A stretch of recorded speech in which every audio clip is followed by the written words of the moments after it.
Stave 2, the first of the three spirits. When Scrooge awoke, it was so dark that looking out of bed, he could scarcely distinguish the transparent window from the opaque walls of his chamber. He was endeavouring to pierce the darkness with his ferret eyes when the chimes of a neighbouring church struck the 4 quarters. So he listened for the hour. To his great astonishment, the heavy bell went on from 6 to 7, and from 7 to 8, and regularly up to 12, then stopped. 12! It was past 2 when he went to bed. The clock was wrong. An icicle must have got into the works. 12! He touched the spring of his repeater to correct this most preposterous clock. Its rapid little pulse beat 12, and stopped.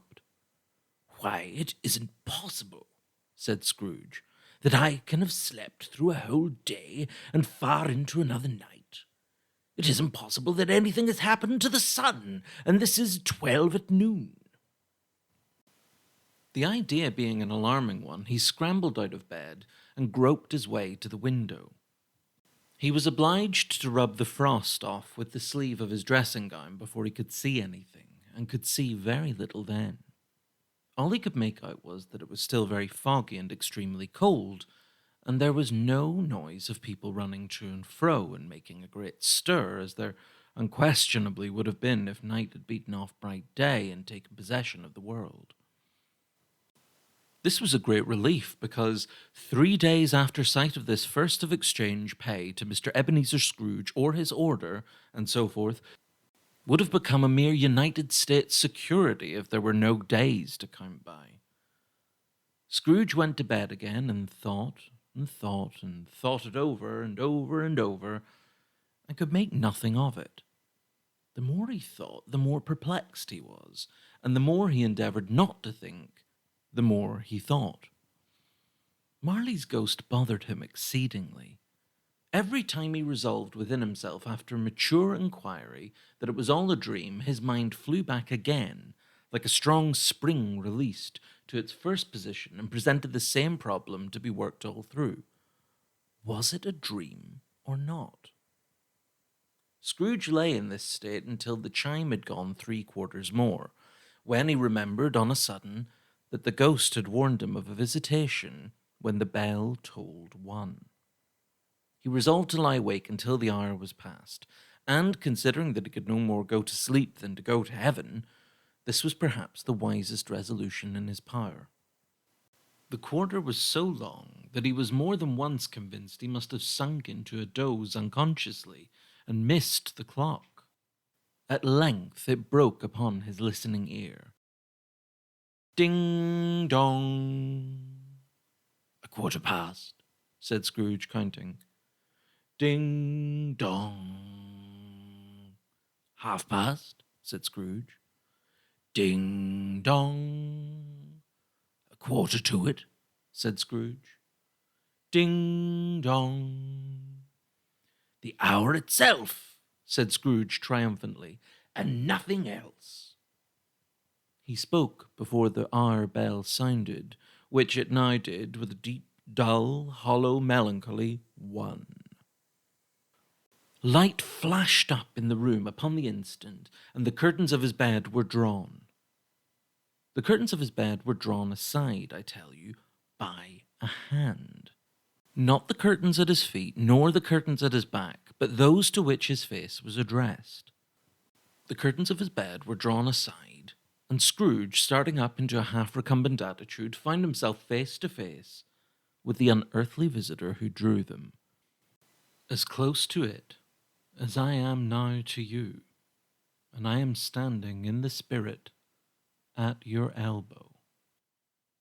It was a strange figure, like a child, yet not so like a child as like an old man viewed through some supernatural medium which gave him the appearance of having receded from the view and being diminished to a child's proportions.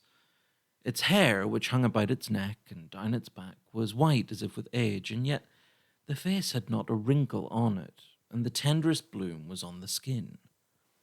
The arms were very long and muscular, the hands the same, as if its hold were of uncommon strength. Its legs and feet, most delicately formed, were, like those upper members, bare. It wore a tunic of the purest white, and round its waist was bound a lustrous belt, the sheen of which was beautiful. It held a branch of fresh green holly in its hand, and, in singular contradiction of that wintry emblem, had its dress trimmed with summer flowers. But the strangest thing about it was that from the crown of its head there sprung a bright, clear jet of light, by which all this was visible, and which was doubtless the occasion of its using, in its duller moments, a great extinguisher for a cap which it now held under its arm. Even this, though, when Scrooge looked at it with increasing steadiness, was not its strangest quality. For as its belt sparkled and glittered now in one part and now in another, and what was light one instant at another time was dark, so the figure itself fluctuated in its distinctness, being now a thing with one arm, now with one leg, now with 20 legs, now a pair of legs without a head, now a head without a body, of which dissolving parts no outline would be visible in the dense gloom wherein they melted away. And in the very wonder of this, it would be itself again, distinct and clear as ever. "Are you the spirit, sir, whose coming was foretold to me?" asked Scrooge. "I am." The voice was soft and gentle, singularly low, as if instead being so close beside him, it were at a distance. "Who and what are you?" Scrooge demanded. "I am the ghost of Christmas past." "Long past?" inquired Scrooge, observant of its dwarfish stature. "No, your past." Perhaps Scrooge could not have told anybody why, if anybody could have asked him, but he had a special desire to see the spirit in its cap, and begged him to be covered. "What?" exclaimed the ghost. "Would you so soon put out with worldly hands the light I give? Is it not enough that you are one of those whose passions made this cap, and force me through whole trains of years to wear it low upon my brow?" Scrooge reverently disclaimed all intention to offend or any knowledge of having wilfully bonneted the spirit at any period of its life. He then made bold to inquire what business brought him here. "Your welfare," said the ghost. Scrooge expressed himself much obliged, but could not help thinking that a night of unbroken rest would have been more conducive to that end. The spirit must have heard him thinking, for it said immediately, "Your reclamation, then. Take heed." It put out its strong hand as it spoke and clasped him gently by the arm. "Rise and walk with me." It would have been in vain for Scrooge to plead that the weather and the hour were not adapted to pedestrian purposes, that bed was warm and the thermometer a long way below freezing, that he was clad but lightly in his slippers, dressing gown, and nightcap, and that he had a cold upon him at that time. The grasp, though gentle as a woman's hand, was not to be resisted. He rose, but finding that the spirit made toward the window, clasped his robe in supplication. "I am a mortal," Scrooge remonstrated, "and liable to fall."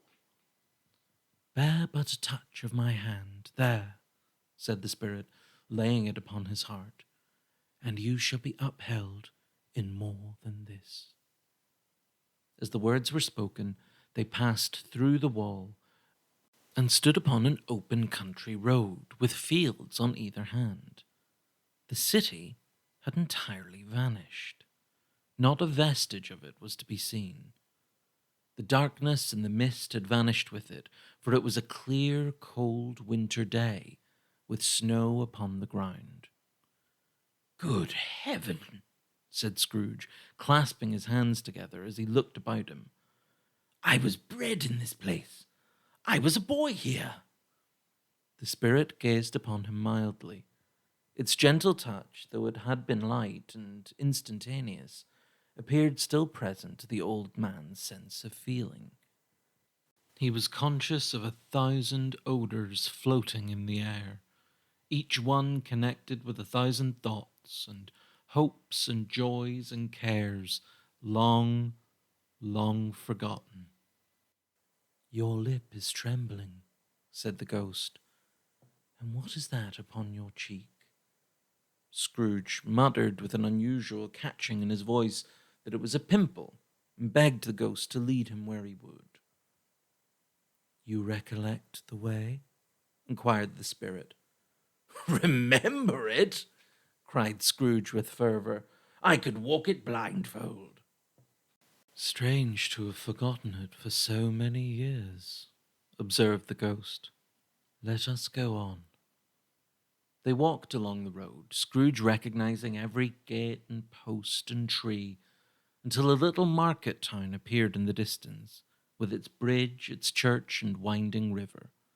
Some shaggy ponies now were seen trotting toward them, with boys upon their back, who called to the other boys in country gigs and carts, driven by farmers. All these boys were in great spirits, and shouted to each other until the broad fields were so full of merry music that the crisp air laughed to hear it. "These are but shadows of the things that have been," said the ghost. "They have no consciousness of us." The jocund travellers came on, and as they came, Scrooge knew and named them every one. Why was he rejoiced beyond all bounds to see them? Why did his eyes glisten and his heart leap up as they went past? Why was he filled with gladness when he heard them give each other Merry Christmas as they parted at crossroads and byways for their several homes? What was Merry Christmas to Scrooge? Out upon Merry Christmas! What good had it ever done him? "The school is not quite deserted," said the ghost. "A solitary child, neglected by his friends, is left there still." Scrooge said he knew it, and he sobbed. They left the high road by a well-remembered lane, and soon approached a mansion of dull red brick, with a little weathercock-surmounted cupola upon the roof, and a bell hanging in it. It was a large house, but one of broken fortunes, for the spacious offices were little used, their walls were damp and mossy, their windows broken, and their gates decayed. Fowls clucked and strutted in the stables, and the coach-houses and sheds were overrun with grass. Nor was it more retentive of its ancient state within, for entering the dreary hall and glancing through the open doors of many rooms, they found them poorly furnished, cold, and vast.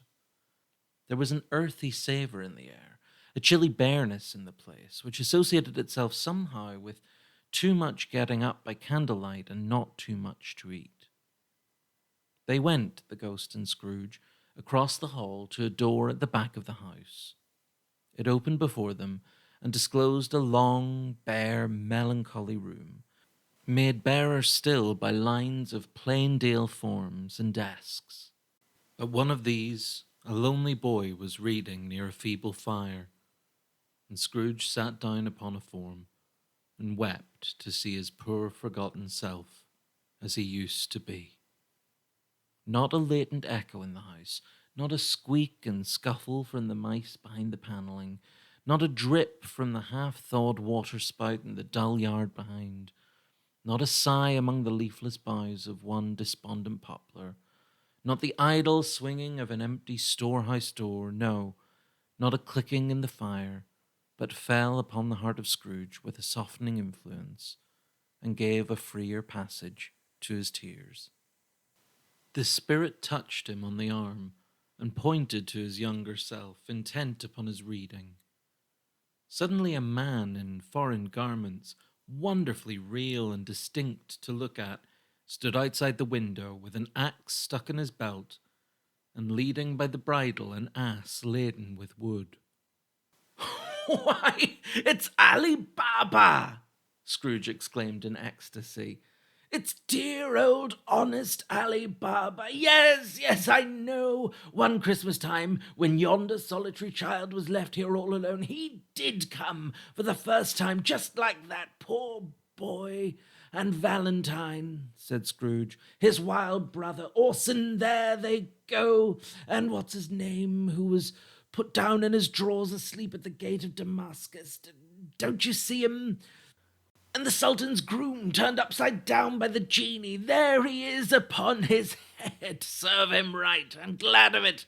What business had he to be married to the princess?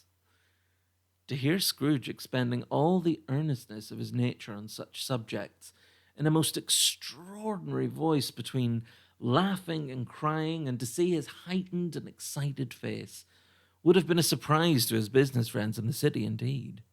There's the parrot, cried Scrooge. Green body and yellow tail, with a thing like a lettuce growing out to the top of his head. There he is. Poor Robin Crusoe, he called him, when he came home again after sailing round the island. Poor Robin Crusoe, where have you been, Robin Crusoe? The man thought he was dreaming, but he wasn't. It was the parrot, you know. There goes Friday, running for his life to the little creek. Holla, hoopaloo! Then, with a rapidity of transition very foreign to his usual character, he said in pity for his former self, Poor boy, and cried again. I wish, Scrooge muttered, putting his hand in his pocket and looking about him after drying his eyes with his cuff. But it's too late now. What is the matter? Asked the spirit. Nothing, said Scrooge, nothing. There was a boy singing a Christmas carol at my door last night. I should like to have given him something, that's all. The ghost smiled thoughtfully and waved its hand, saying as it did so, Let us see another Christmas. Scrooge's former self grew larger at the words, and the room became a little darker and more dirty.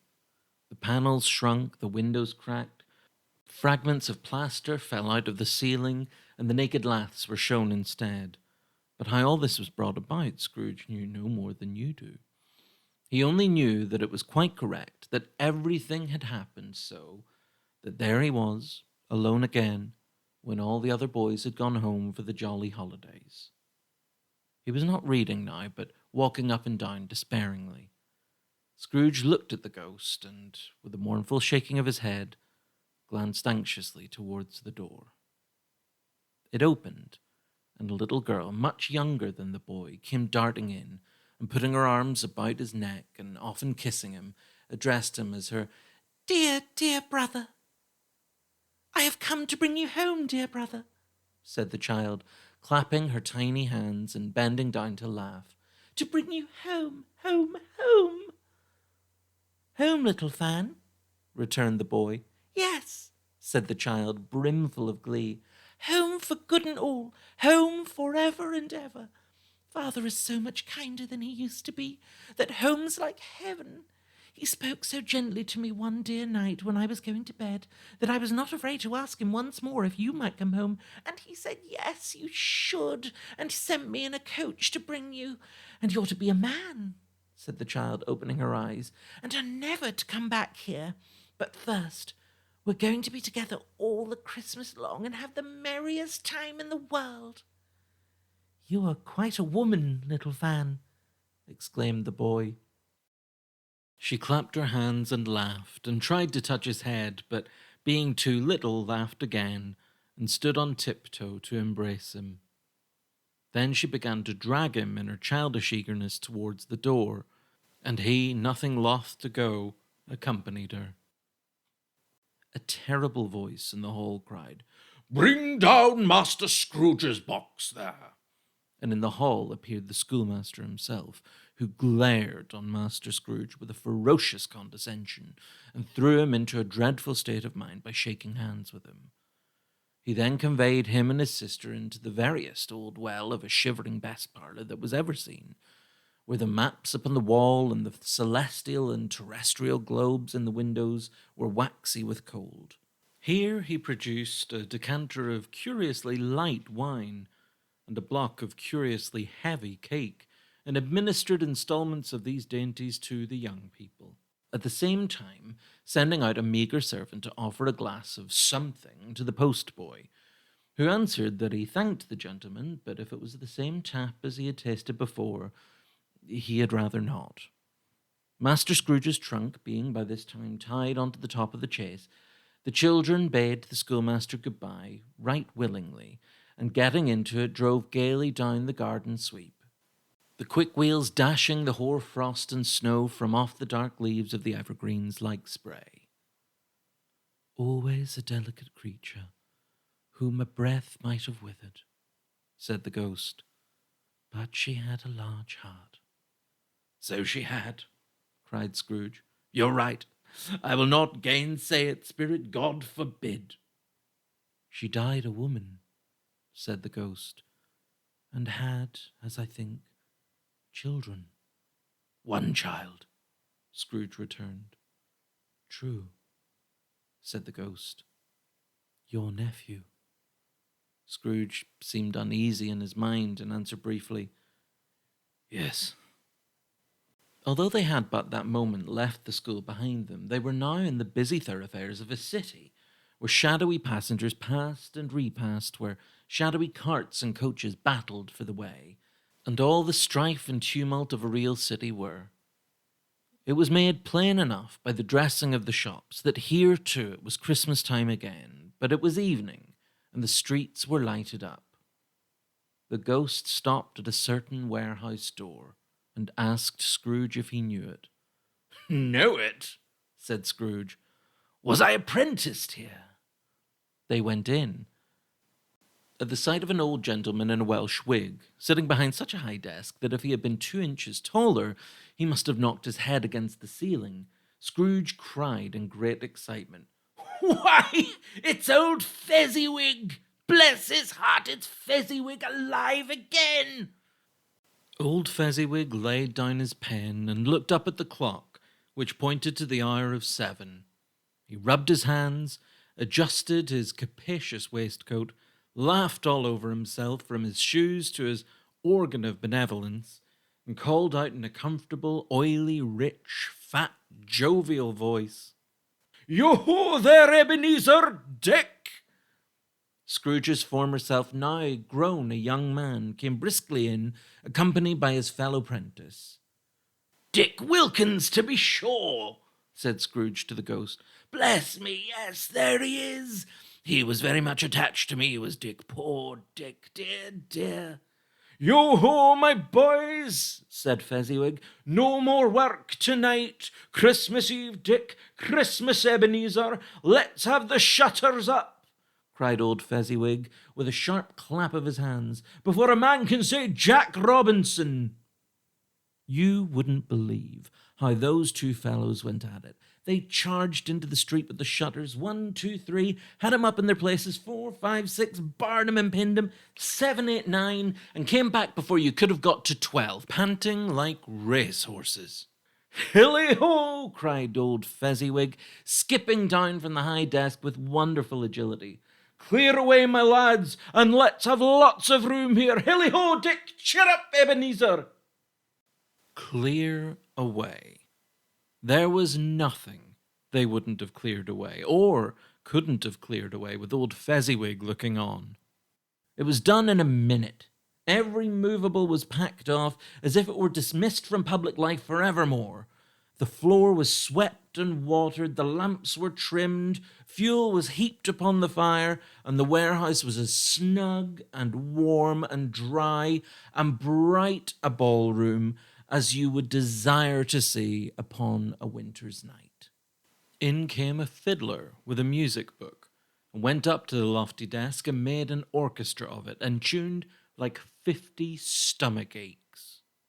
In came Mrs. Fezziwig, one vast substantial smile. In came the 3 Miss Fezziwigs, beaming and lovable. In came the 6 young followers, whose hearts they broke. In came all the young men and women employed in the business. In came the housemaid with her cousin, the baker. In came the cook with her brother's particular friend, the milkman. In came the boy from over the way, who was suspected of not having board enough from his master, trying to hide himself behind the girl from next door but one, who was proved to have had her ears pulled by her mistress. In they all came, one after another, some shyly, some boldly, some gracefully, some awkwardly, some pushing, some pulling. In they all came, anyhow and everyhow. Away they all went, 20 couple at once, hands half round and back again the other way, down the middle and up again, round and round in various stages of affectionate grouping. Old top couple always turning up in the wrong place. New top couple starting off again. As soon as they got there, all top couples at last, and not a bottom one to help them. When this result was brought about, old Fezziwig, clapping his hands to stop the dance, cried, "Well done!" And the fiddler plunged his hot face into a pot of porter, especially provided for that purpose. But scorning rest, upon his reappearance, he instantly began again, though there were no dancers yet, as if the other fiddler had been carried home, exhausted on a shutter, and he were a brand new man resolved to beat him out of sight or perish. There were more dances, and there were forfeits, and more dances, and there was cake, and there was negus, and there was a great piece of cold roast, and there was a great piece of cold boiled, and there were mince pies and plenty of beer. But the great effect of the evening came after the roast and boiled, when the fiddler, an artful dog, mind, the sort of man who knew his business better than you or I could have told him, struck up Sir Roger de Coverley. Then old Fezziwig stood out to dance with Mrs. Fezziwig. Top couple, too, with a good stiff piece of work cut out for them. 3 or 4 and 20 pair of partners, people who were not to be trifled with, people who would dance and had no notion of walking. But if they had been twice as many, 4 times, old Fezziwig would have been a match for them, and so would Mrs. Fezziwig. As to her, she was worthy to be his partner in every sense of the term. If that's not high praise, tell me higher, and I'll use it. A positive light appeared to issue from Fezziwig's calves. They shone in every part of the dance like moons. You couldn't have predicted at any given time what would have become of them next. And when old Fezziwig and Mrs. Fezziwig had gone all through the dance, advance and retire, both hands to your partner, bow and curtsy, corkscrew, thread the needle, and back again to your place, Fezziwig cut so deftly that he appeared to wink with his legs, and came upon his feet again without a stagger. When the clock struck 11, this domestic ball broke up. Mr. and Mrs. Fezziwig took their stations, one on either side of the door, and shaking hands with every person individually as he or she went out, wished him or her a Merry Christmas. When everybody had retired but the 2 prentices, they did the same to them, and thus the cheerful voices died away, and the lads were left to their beds, which were under a counter in the back shop. During the whole of this time, Scrooge had acted like a man out of his wits. His heart and soul were in the scene, and with his former self. He corroborated everything, remembered everything, enjoyed everything, and underwent the strangest agitation. It was not until now, when the bright faces of his former self and Dick were turned from them, that he remembered the ghost, and became conscious that it was looking full upon him, while the light upon its head burnt very clear. "A small matter," said the ghost, "to make these silly folks so full of gratitude." "Small?" echoed Scrooge. The spirit signed to him to listen to the 2 apprentices, who were pouring out their hearts in praise of Fezziwig, and when he had done so, said, "Why is it not? He has spent but a few pounds of your mortal money, 3 or 4 perhaps. Is that so much that he deserves this praise?" "It isn't that," said Scrooge, heated by the remark and speaking unconsciously, like his former, not his latter self. "It isn't that, spirit. He has the power to render us happy or unhappy, to make our service light or burdensome, a pleasure or a toil. Say that its power lies in words and looks, in things so slight and insignificant that it is impossible to add and count him up. What then? The happiness he gives is quite as great as if it cost a fortune. He felt the spirit's glance and stopped. What's the matter? Asked the ghost. Nothing particular, said Scrooge. Something, I think, the ghost insisted. No, said Scrooge. No, I should like to be able to say a word or two to my clerk just now. That's all. His former self turned down the lamps as he gave utterance to the wish, and Scrooge and the ghost again stood side by side in the open air. My time grows short, observed the spirit. Quick. This was not addressed to Scrooge, or to anyone whom he could see, but it produced an immediate effect. For again, Scrooge saw himself. He was older now, a man in the prime of his life. His face had not the harsh and rigid lines of later years, but it had begun to wear the signs of care and avarice. There was an eager, greedy, restless motion in the eye, which showed the passion that had taken root, and where the shadow of the growing tree would fall.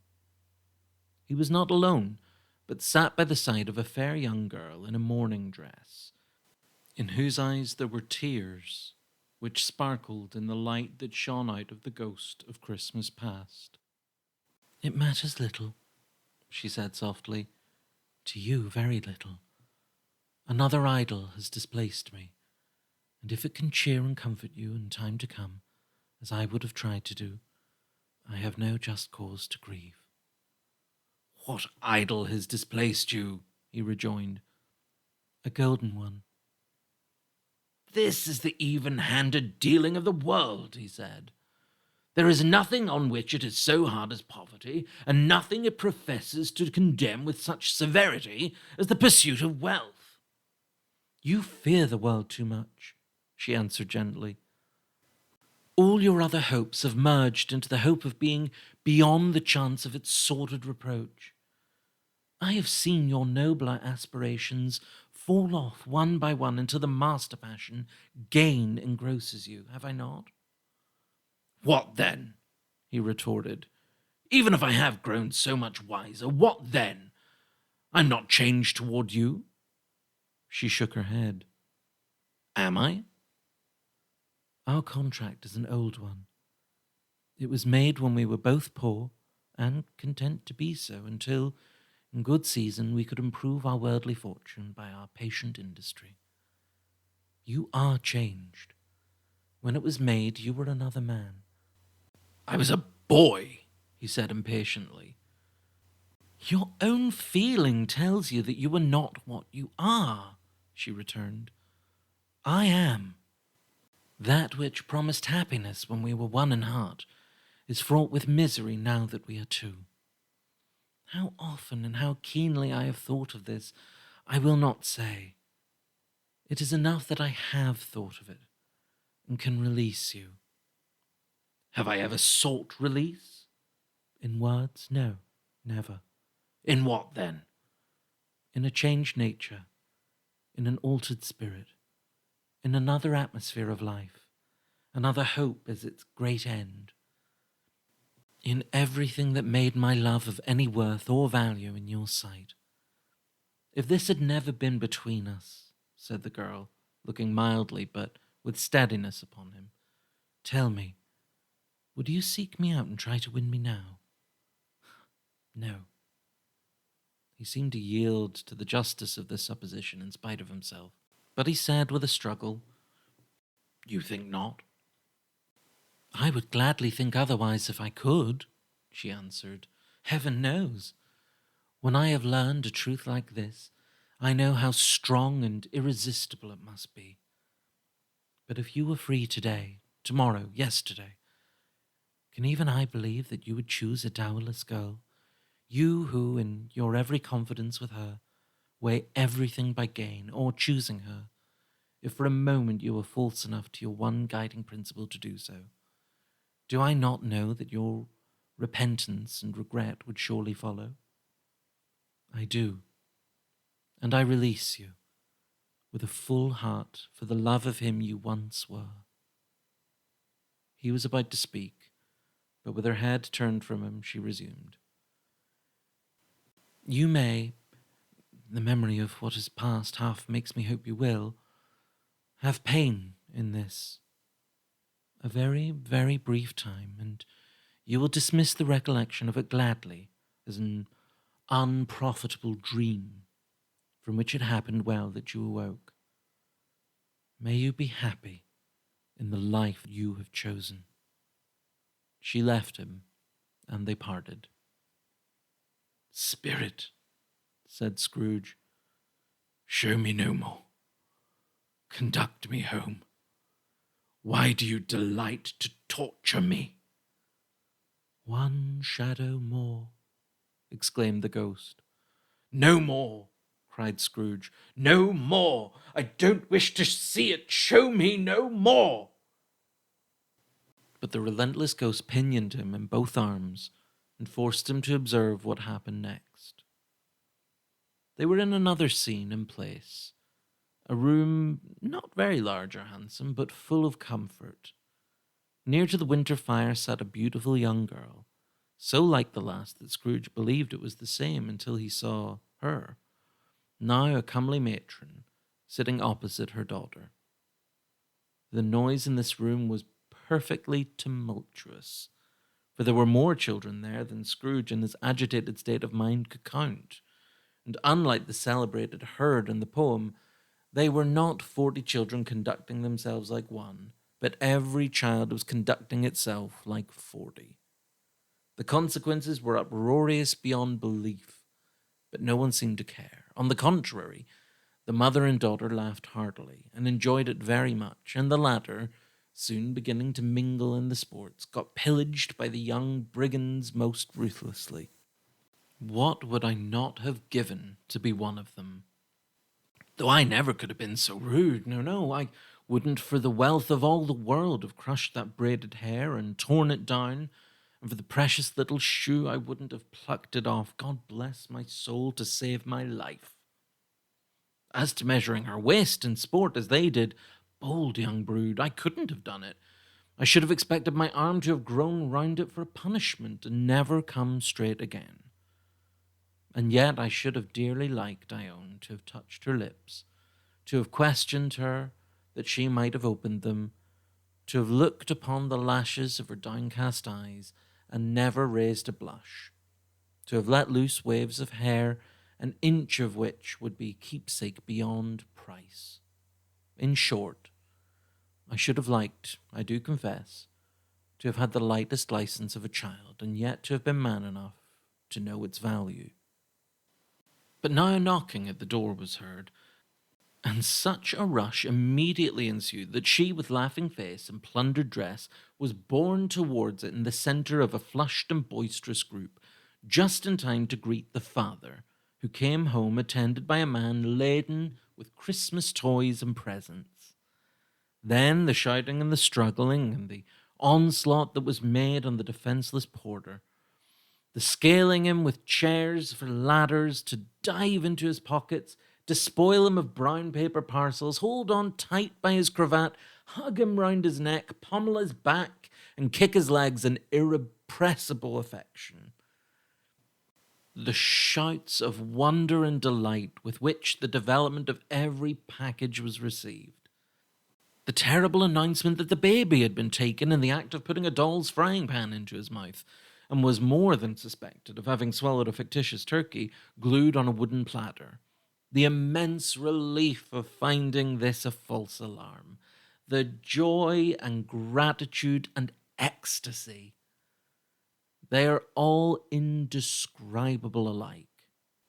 It is enough that by degrees the children and their emotions got out of the parlour, and by one stair at a time up to the top of the house, where they went to bed, and so subsided.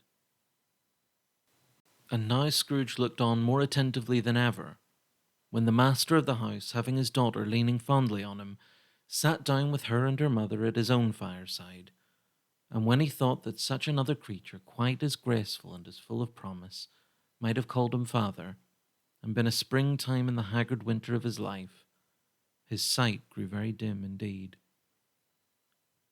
"Belle," said the husband, turning to his wife with a smile, "I saw an old friend of yours this afternoon." "Who was it?" "Guess." "How can I? Don't I know?" she added in the same breath, laughing as he laughed. "Mr. Scrooge." "Mr. Scrooge it was. I passed his office window, and as it was not shut up, and he had a candle inside, I could scarcely help seeing him. His partner lies upon the point of death, I hear, and there he is, sat alone. Quite alone in the world, I do believe." "Spirit," said Scrooge in a broken voice, "remove me from this place." "I told you these were the shadows of the things that have been," said the ghost. "That they are what they are. Do not blame me." "Remove me!" Scrooge exclaimed. "I cannot bear it."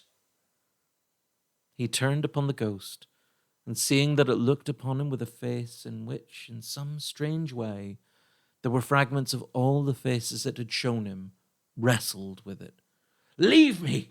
Take me back! Haunt me no longer!" In the struggle, if it can be called a struggle, in which the ghost, with no visible resistance on its own part, was undisturbed by any effort of its adversary, Scrooge observed that its light was burning high and bright, and dimly connecting that with its influence over him, he seized the extinguisher cap, and by a sudden action pressed it down upon its head. The spirit dropped beneath it, so that the extinguisher covered its whole form. But though Scrooge pressed it down with all his force, he could not hide the light, which streamed from under it in an unbroken flood upon the ground. He was conscious of being exhausted and overcome by an irresistible drowsiness, and further, of being in his own bedroom. He gave the cap a parting squeeze, in which his hand relaxed, and had barely time to reel to bed before he sank into a heavy sleep.